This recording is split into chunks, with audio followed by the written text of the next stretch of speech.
You have to be thankful. You don't have the cards. You're buried there. Your people are dying. You're running low on soldiers. Listen, you're running low on soldiers. It would be a damn good thing. Then you tell us, I don't want a ceasefire. I don't want a ceasefire. I want to go and I want this. Look, if you could get a ceasefire right now, I tell you, you take it so the bullets stop flying and your men stop getting killed. Of course, we want to stop the war. But you're saying you don't want a ceasefire. I said to you, I want a ceasefire because you get a ceasefire faster than an agreement. Ask our people about ceasefire. What they think. That wasn't with me. That wasn't with me. That was with a guy named Biden who was not a smart person. That was with Obama. It was your president. Excuse me. That was with Obama who gave you sheets and I gave you javelins. Yes. I gave you the javelins to take out all those tanks. Obama gave you sheets. In fact, the statement is Obama gave sheets and Trump gave javelins. You got to be more thankful. Because let me tell you, you don't have the cards. With us, you have the cards. But without us, you don't have any cards. One more question, Mr. Vice President. Sorry, It'll be a tough deal to make.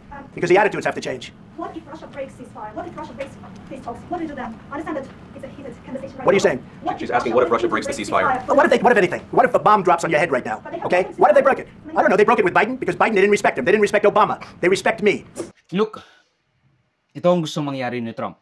Gusto niya na at all cost, gusto niya na kapayapaan sa pagitan ng Ukraine at Russia for at least a year or so. Dahil mananalo siya ng Nobel Peace Prize dahil doon. Handa siyang isakripisyo ang lahat pati ang mga gusto ng Russia para lang masabi na nagkaroon at siya ang nag-negotiate ng peace sa Russo-Ukrainian War. Pero after that, wala na siyang pake kung Russia breaks the treaty for the millionth time again, basta makuha niya muna yung Nobel Peace Prize. Kasi nasa kanya na yung Nobel Peace Prize. So he needs the ego boost. Gusto rin ng Russia ng ceasefire ngayon. Kasi apparently, hindi maganda sa ekonomiya mo, lalo na at isa kang autocrat na pwersahin ang mga lalaki sa conscription. Ibuhos ang pera sa isang gyerang hindi gumagalaw. Nakakahiya pa kasi akala mo mabilisan lang ang magiging labanan dahil superpower ka. Tapos yung sinasakop mo, napakaliit. Tapos dating parte pa ng iyong domain.